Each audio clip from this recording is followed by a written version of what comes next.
You're listening to She's the Business podcast, and today we're talking about how your inner creative can help you to be more effective and more successful in your business. Stay tuned, it's coming right up. Hello, so I'm here in the studio, we'll call it our virtual studio today with Kristina Lucia Pezza. I hope I pronounced that correctly. It's such a beautiful name. Is it Italian, Kristina? Is it? Yeah, yes, welcome. Correct. I'm so happy to have you here on the podcast today. Kristina is a writer, artist, and the head creator at Curiously Curated Creations. That's lovely alliteration in your business name. Welcome, Kristina. Do you want to tell us a little bit about what it is that you actually do, and how you came into even having this business?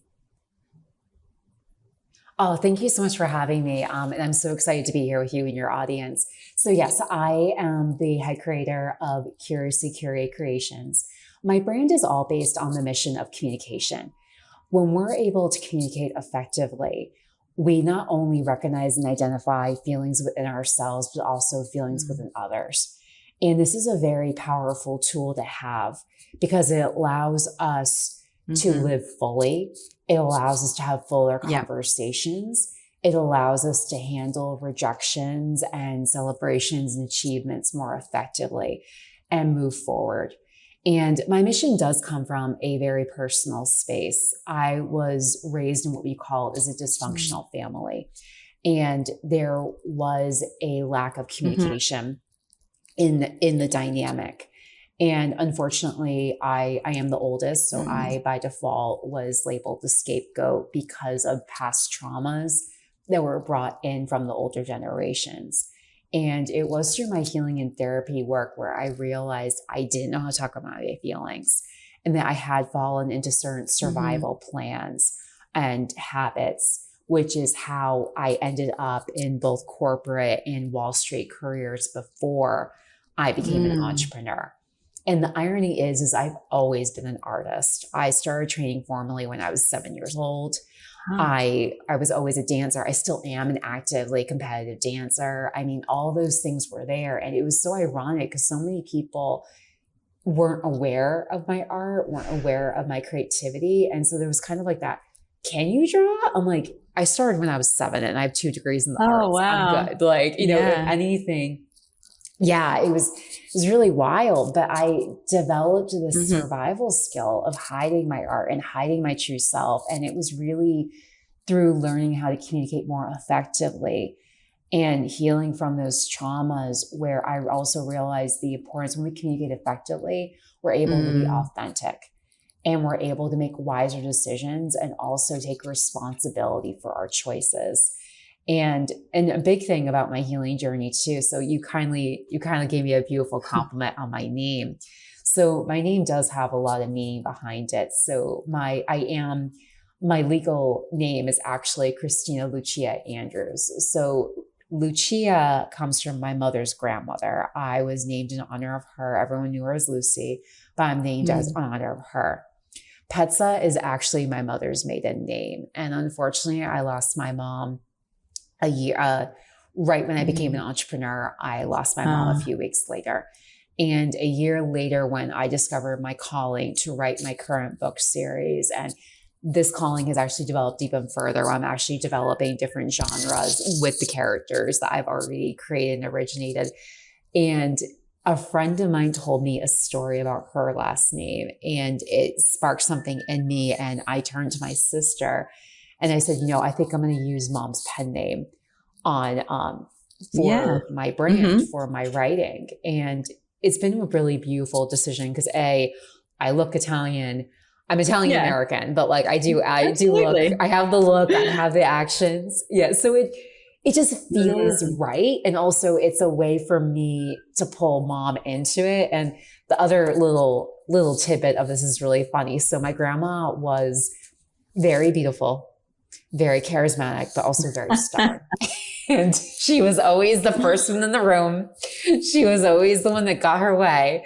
So, and I can honestly hear my mom's voice in my head, like, make sure your grandma's first, make sure your grandma's first. So it's kind of ironic the way the names fall, because where grandma's name is before my mom's maiden name. So it's kind of like an inside joke that I share with people. I'm like, trust me, if you knew my grandmother, you would understand completely. She's always Sandy. It's the way it should be. So tell me, like, what is it that you do? You just mentioned that you're writing a book series. What else do you do through your creative business now? How do you serve people? Yes.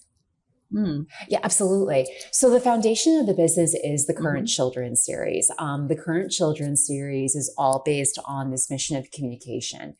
And I actually am developing a toddler and a young adult series in the background right now. So ideally, when I'm able to make everything work the way I'm planning, I will have books out that service families with children that are ages newborn up until their teens, ideally. And the way how I'm doing this through all the books, regardless of what age level it is I purposely choose topics and transitions that we all go through. And I actually purposely chose my characters to be animals because I wanted everything to be relatable. I wanted everyone to feel welcome. I didn't want to get caught up in gender. I didn't want to get caught up in sexual orientation or religion or nationalities. I really wanted to focus on humanity, because at the end of the day, regardless of where we're located in the world, we all go from a crib to a big girl, big boy bed. We all learn to get dressed. We all learn to read, and so on and so forth. And in all of my books, I always have activities beyond the books, so that way, if you read, like, for example, Bella bakes a cake, you're like, Kristina, I'm not a baker. How can I relate to this? I actually have that section in the back. So it's about taking what I'm writing and talking about and taking it a step further to how you relate to your family. And in light of that, I am developing the product line further. I am a crocheter and knitter, so I do crochet all the characters, but I'm manufacturing the main character right now. And it is a dream to be able to manufacture all the characters and all the loveys and whatnot.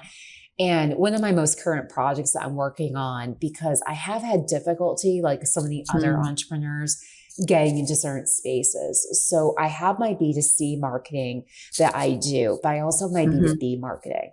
So I am actively looking and reaching out to people right now and having conversations for brand partnerships.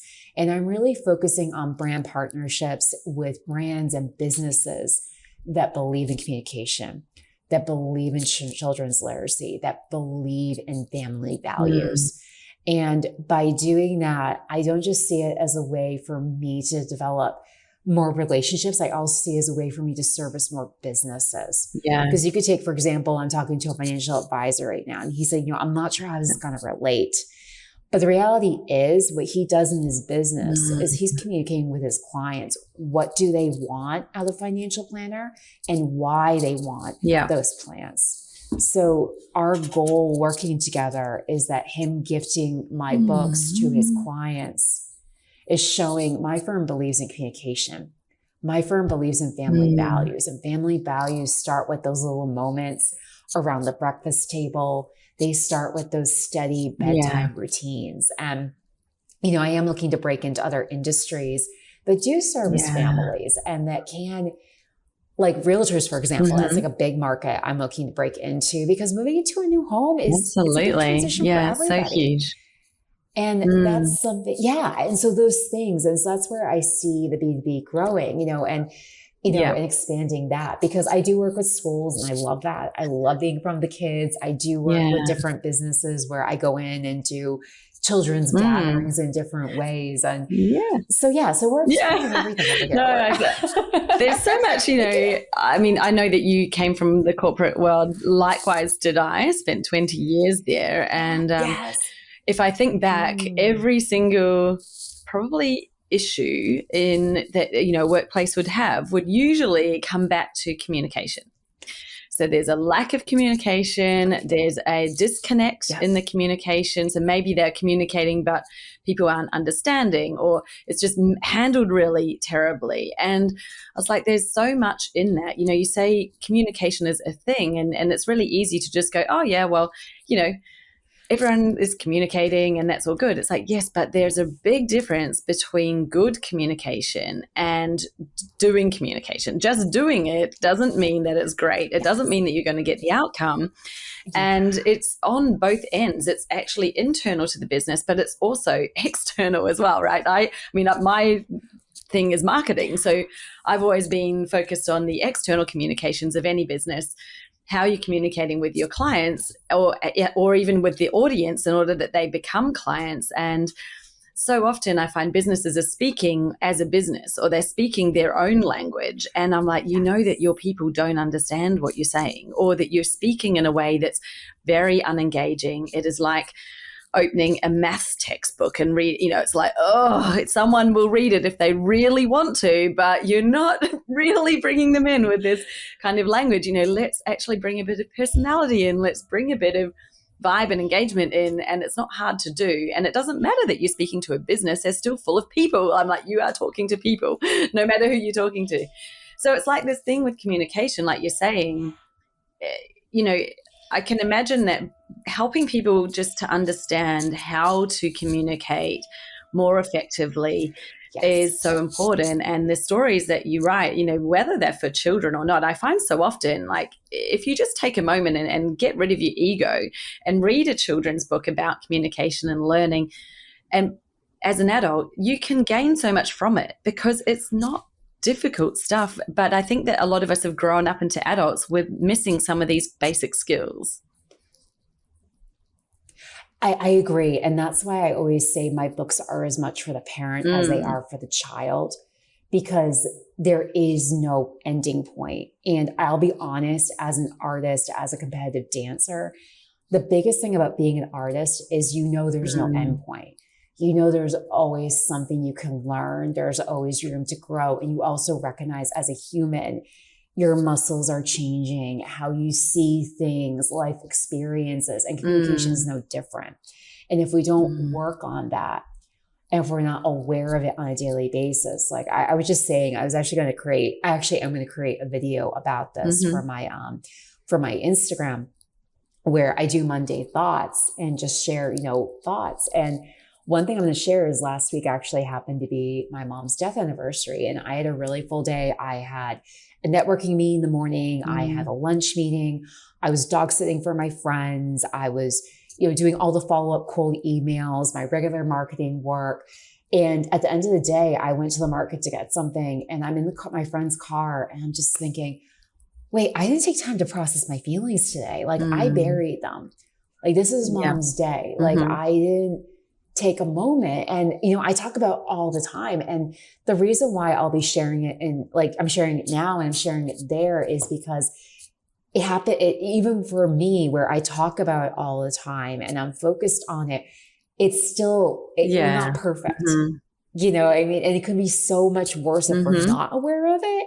And that's the thing too. It is okay to make a mistake. It is okay to have a day where it's like, oh shoot, I should have taken more time to slow down, or wait, maybe I didn't do this wrong. It's like, it's all right. You don't have to be perfect all the time. And it's ironic because like, I appreciate so much of what you said, because when I was on Wall Street, one of my art degrees, I did study some acting, and because I wanted to be a performer. And this is before I got myself back into dancing, because I had a hiatus from dance. I always wanted to get back into it. And then I got back into it. There's no looking back. I've been dancing constantly since. But anyways, I remember with my bosses, because they kind of wanted me to know things in advance. Like, like you kind of had to learn, like, it wasn't like, no one really holds your hand. You know how it is. You kind of have to learn.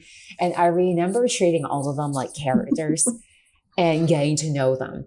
When do they eat their meals? What do they typically eat for their meals? Like, what kind of schedules are they okay with? What kind of marketing schedules? Like, what's going to upset them or not upset them? Like, what kind of restaurants do they go to? And I had this one boss, and he was very fussy, but he was also like, very intense. And I remember one of the girls saying to me, one of the vice presidents saying, oh, I have a great restaurant for Paul.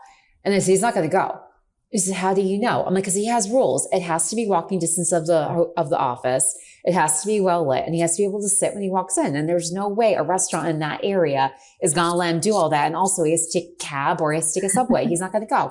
And she's looking at me like I'm crazy. And I'm like, no, but that's my job. That's my job, is to know in advance how he thinks. And although it's kind of an awkward form of communication, I realized but that's the other half of communication I had to learn, is how to not leave myself on the side. And now, as someone who is in the leadership role, who is officially able to stand up and say, I'm leading. It's not like before where, as me, a executive assistant and an event planner, I kind of had to hide what I did. I kind of had to take a back seat, even though I was doing really good work, and even though I could plan beautiful gatherings and have everything perfect, and still people would nitpick at me. Now I'm like, no. And there are times where I know someone's not right for me. If I can look at it and tell it's their style, not my style, I'm like, that's a huge flag for me. And that's also something big about communication that I've learned, is not to apologize for that. Because right now when I'm doing for my B2B marketing, as I'm working with these businesses, like I just sent off some sample letters to a potential business deal.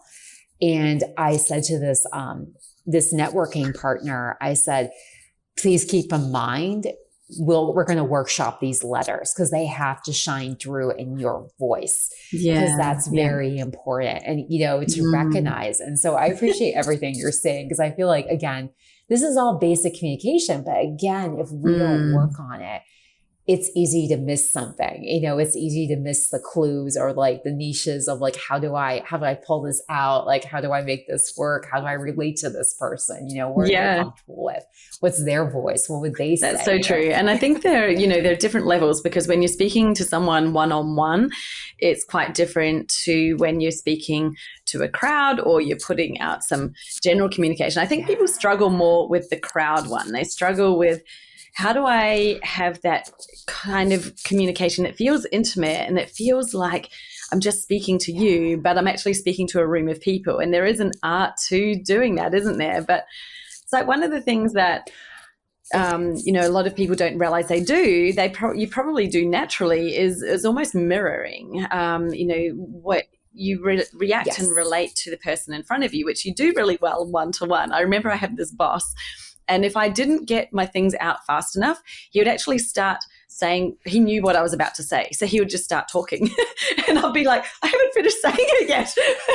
And then I realized I'm not speaking fast enough for him. His brain is already like, 10 steps ahead. And here I was sort of trying to be just calm and talk through something. And I'm like, okay, when I get in there and speak to him, I've got to go like I've got to be on his level and I've got to meet him at that energy. Otherwise I won't get to say it. So it's, but it's so interesting. What I was curious about, maybe you've got something to say about that. Like, especially if you're speaking to a group or how do you become that person who can feel engaging to all these different types who are in the audience, or the whether you're live or maybe you're doing a video for your social media, like you said. But do you have as well in the books you've been writing some kind of communication basics? Like, what are you teaching the kids? Do you have a top 3 skills that you're teaching them through the books? So with the kids, what I do is I'll answer this. Sorry, I asked you a very big. So what I do when I'm bringing together. Oh no! It's a great question. I was hoping you'd ask me that, because what you were saying, I'm like, I have thoughts on this that I do. So because I do observe other people when they're presenting, I love observing, because I feel like there's always something to learn, and I like observing what works and what doesn't work. When I'm working with kids, my biggest thing, and I do this when I perform too, I like scanning the room and seeing where my exits are, where I'm going to sit. And my biggest thing that I say when I'm working with kids is I always make sure I'm facing the door. So that way, when they're sitting in front of me, their backs are to the door. So there's no if there's windows, I want their backs to the windows. I want their backs to the door. I also try to make sure, if possible, it's more intimate, that they're able to sit close to me. And touch is my love language, so I don't mind kids being close to me. I'm not one of those where I'm like, I need space. Like, I'm not that, I'm also an aunt too. I'm like, no, you can sit on my lap. I mean, you can sit beside me and whatnot. Like I don't freak out. Like if kids like crawl up and like start, touching my scarf or something, I'm cool with that. That's a big thing I do. The other big thing I do is I sit on their level. So if they're sitting on the floor, I sit on the floor. If it is a school, for formality, I will have to sit in a chair, but I always make sure it's a low chair. But if I have my choice, I really like to be on the floor. Or if it is more casual, only time I will sit on a sofa is if I'm in the middle and the kids have the choice to sit around me or crowd around me. I like to create that intimacy where I'm on their level. The other thing I do too is I don't talk at them, I talk with them. I like to observe.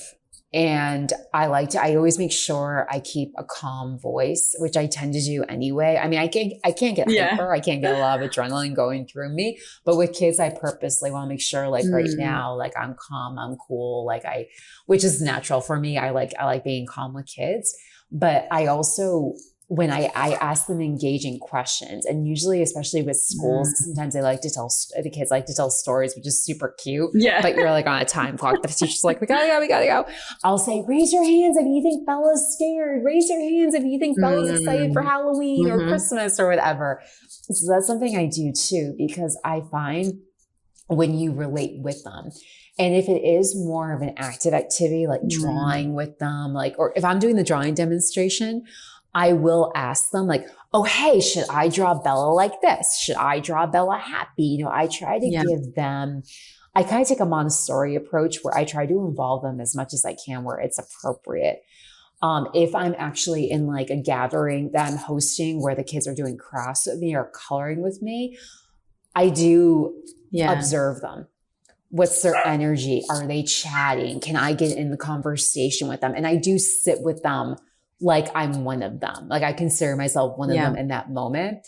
And one of the cutest things I ever had happened, I made a joke with these little girls I was coloring with. It was like, oh yeah, I had to look up snowflakes. I want to draw snowflakes in my next illustration. This little girl said, I'll teach you how to draw snowflakes. This 8-year-old comes over and is giving me a tutorial. I'm like, I'm 42 now, so I've been drawing since I was 7. I have 2 art degrees and all this years of experience. Yet the 8-year-old is showing me how to draw snowflakes.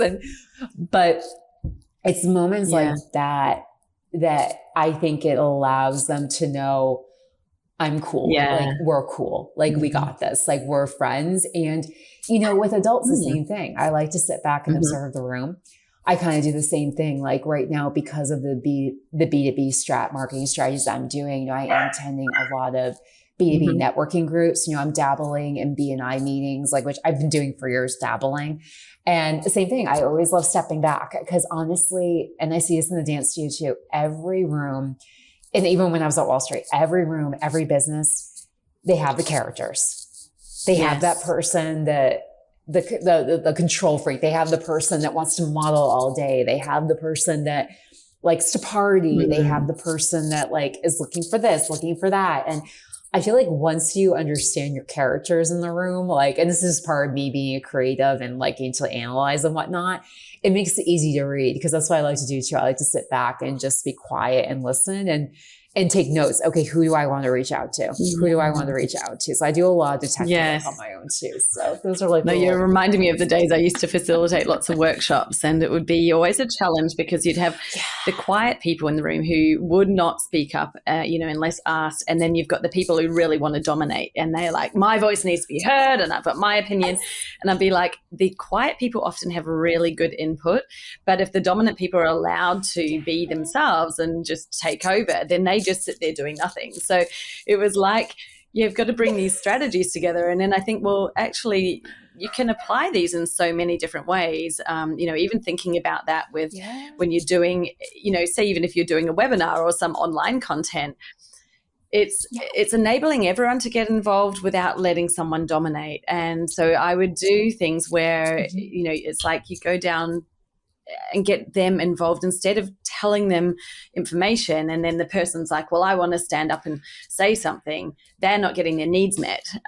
So getting them to actually, you ask the questions like you're saying, it's the same with the adults, right? With the kids, ask a question and get them to have answers. And I do that too. Yeah. And like, I would do things like, instead of them talking answers, because the loud people would always be the talkers, like write down your answers and everyone come up and put them on the board if you're in person. Like, there's some really great ways to make sure that you get everyone engaging rather than some sitting back.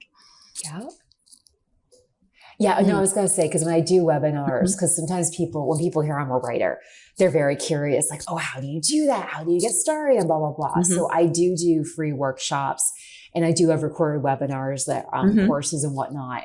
But when I do ones, like you said, that are interactive, I agree with you. It's important to be asking those questions to get people engaged, because you don't want them to feel like they're in a classroom. You want it to feel like a discussion. You know, you want people actively engaged in what you're doing, because that's the other big thing about being an artist and a creative and a dancer and all this. You don't get better by reading the textbook. You don't get better by being in the classroom. You get better by being out there and doing it. The more you do it, the better you are. And one of the biggest things I say when people say, well, how do you start writing? How do I start writing? I say, just start a blog. Just get up and write a paragraph each day. And I'm very honest about this, but during the pandemic, I wrote a blog a day for several weeks. 90% of those blogs never got published. And when I first decided to write my current series, the current portion of the series that's out, I wrote 10 books in a week. Only one of those books is getting published.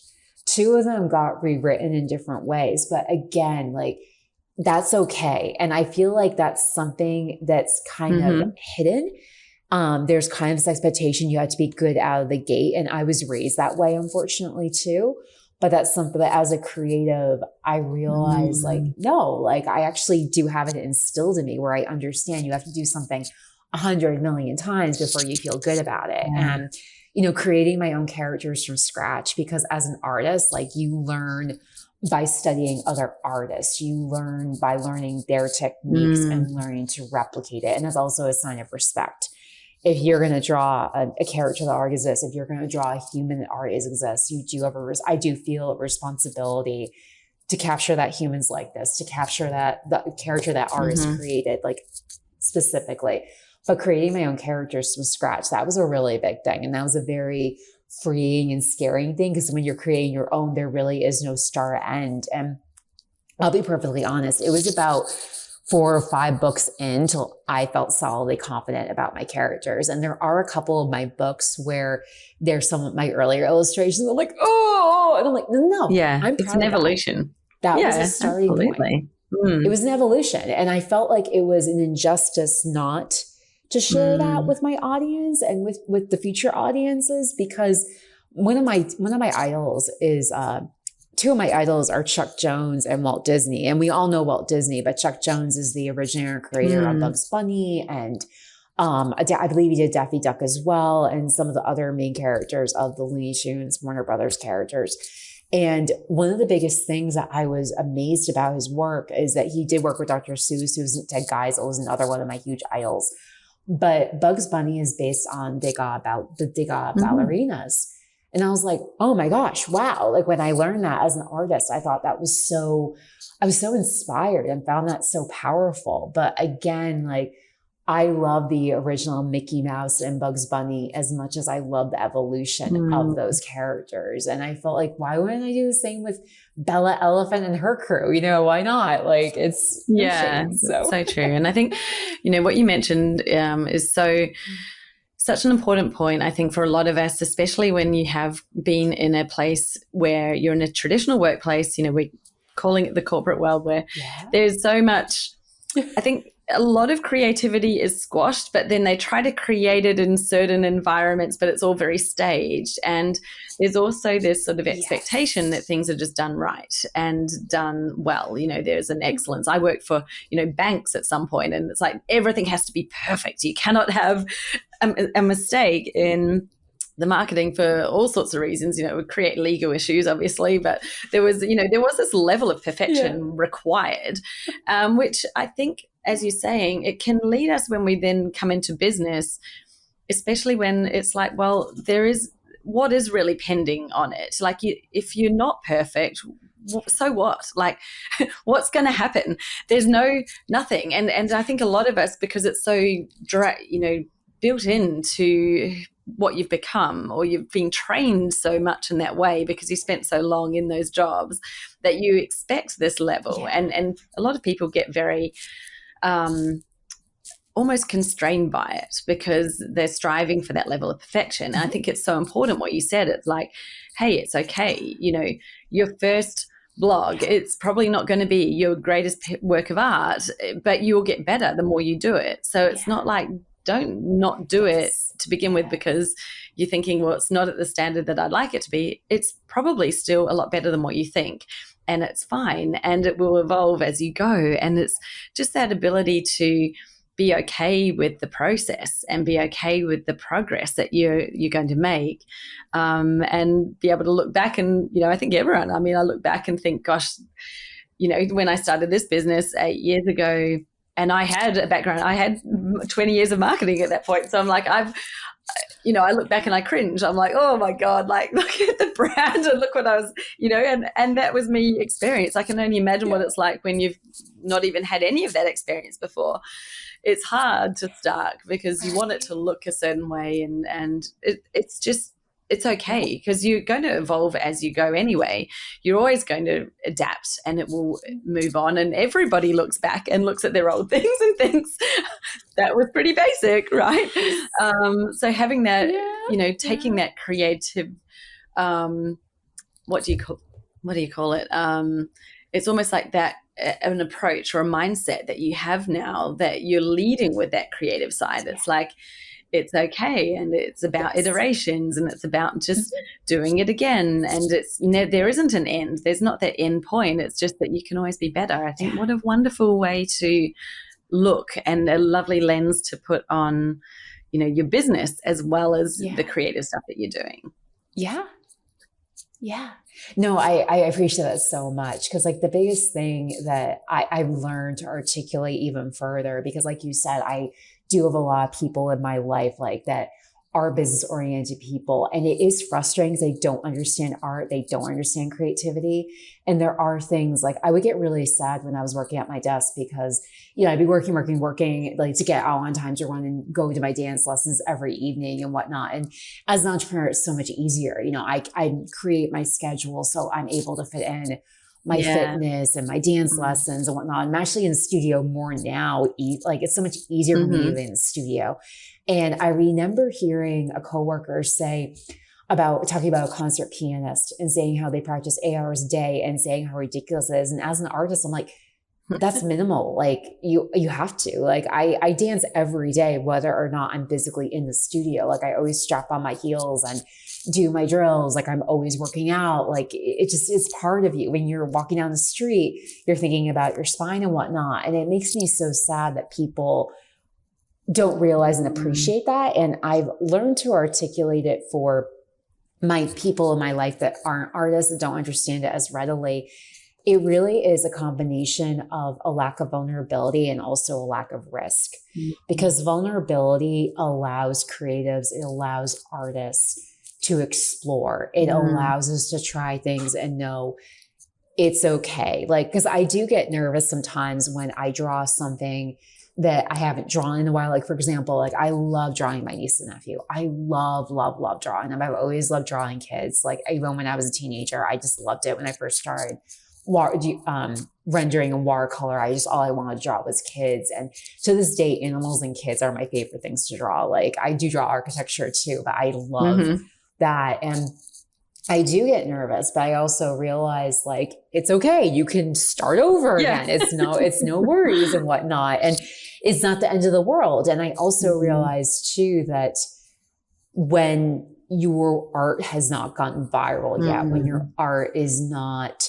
Harry Potter level, it's considered a risk, and people don't like risk. They don't like taking chances. And one of my all-time favorite actors, directors, the whole bit, like, and I was so sad when he passed recently, is Robert Redford. And I feel like he understood communication. I feel like he understood the craft of acting, the craft of art. And he was an artist. He was a studio artist. And I listened to him in interviews say how he used his art to communicate with different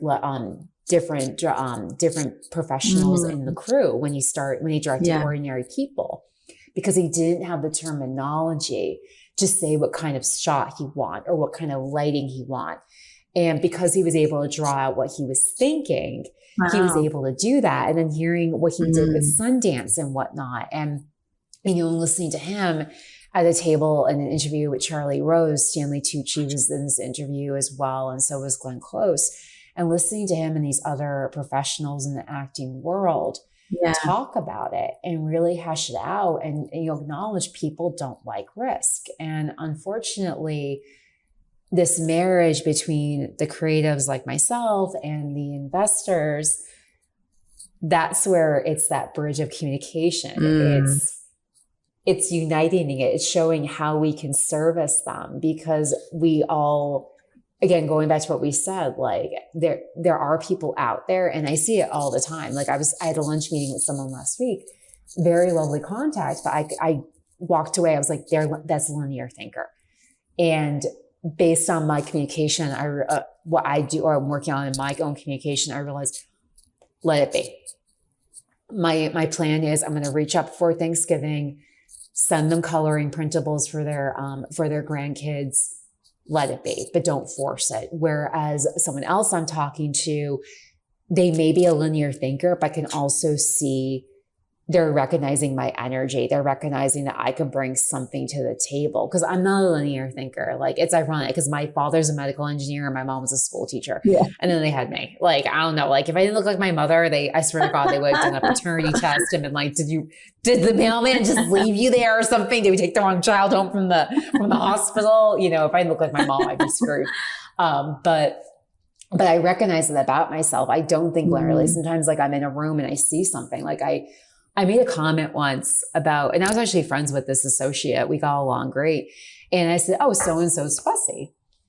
And this individual's junior said to me, what are you talking about? I'm like, well, it takes them 10 minutes every day to decide what they want for lunch or a snack. And they never eat their meal all the way through. So they're always hungry a couple of hours later. How can you not notice this? Like, it happens every single day. There's always a debate. They're fussy. And he looks at me like, what? And I realized, wait, I see things differently. And so that's been another big thing for me as out in the world. Cause like when you're a creative, like, you know how it is, you're communicating with so many different types of people. And it's really I honestly feel, because my editor actually coined me with this. She actually gave me a great honor when she told me, Kristina, you're a capital A author. Excuse me, a capital W writer, a capital W writer. And she said, that means that you're a translator. You're one of those people that's in the world to translate things for other people. But there's also a responsibility that comes with that. And there's also a road where I do realize it takes me longer to fit in sometimes into a group. I'm not saying I can't go into a group and have fun. I can. But when it comes to deeper, more substantial relationships, I realize it does take me a minute longer. Because sometimes people, like you said earlier about the corporate people, they'll cut me off, be like, oh yeah, I figured that out. And then like, okay, but what's the why though? Why are they behaving like this? Okay, yeah, maybe it's working, but is it really working? Like, and it's funny because one B2B partnership that I'm working on developing is I am going into markets and pitching this idea I have, because I went into this one market and pitched this idea and I haven't heard back from them. So I'm like, you know what? Swipe left. Thank you. Next, keep going. There's a gazillion markets. I'm in New York City. I have my plethora. But my first thing is when they're saying, oh yeah, we do this, we do that. I'm like, okay, but is it gaining you more catering orders? Is it driving you more daily consumers? Because the idea I pitched to them, which I'm going to keep pitching to markets, is that these markets buy my books where my character is baking or cooking. And we include a QR to a recipe of something the character is making. and we include an ingredient list, but we promote the ingredients of that market brand. And in this day and age, let's link an Instacart. Let's get the parents like, okay, the kids want to bake. Right. Let's put the Instacart, make it easy. Let's get it going and whatnot. Exactly. Because like my premise of this is like, let's get people shopping regularly with you. Let's ensure you're their go-to market. You're the market that cares. It's your ingredients they're using when they're spending quality time with their kids. And again, it dials back to what you said earlier about the corporates. To them, it's like, oh, we're fine. We're at our hall of like sponsors and like what we're doing. And I'm like, okay, it's great. But this whole thing about philanthropy, sponsorship is to drive more brand awareness. It's to drive more people into your space. Is this happening? And that's like where like, I know you said so beautifully earlier. That's where like, I realized I had to be patient because the way my brain thinks, I'm like, okay, but why? Why are we doing this? Are people coming back? Are we gaining their loyalty? Like, how do we do this? You know, well, the real difference between the visionary and the big picture thinker and the people who are very, you know, like they see what's in front of them, and the linear can often be quite, what's the word when the horse blinkered? They can be blinkered because they're looking down. Like leave the horse to water. You know, the race horses have the like shades on the side of their eyes so that they're not looking around. Yes. Right. Yes. Like they're blinking. No peripheral vision. Nope. But you can kind of see, you might have all those things, but there's a real difference, you know, just from a communication standpoint between traditional advertising. Like you've got your billboards and you've got this and that, people know you're there. That's great. But what you're saying is like you're connecting on a whole different level. Like they're reading a book with their kid. There's a cure, like, shall we make this recipe together? Now the book is coming to life. It's in an experience. There's no experience looking at a billboard. Like, what is the experience of that? There's no experience. So that is like old school advertising. And, you know, it was in the old days, there wasn't a lot of ability to create engagement and create experiences.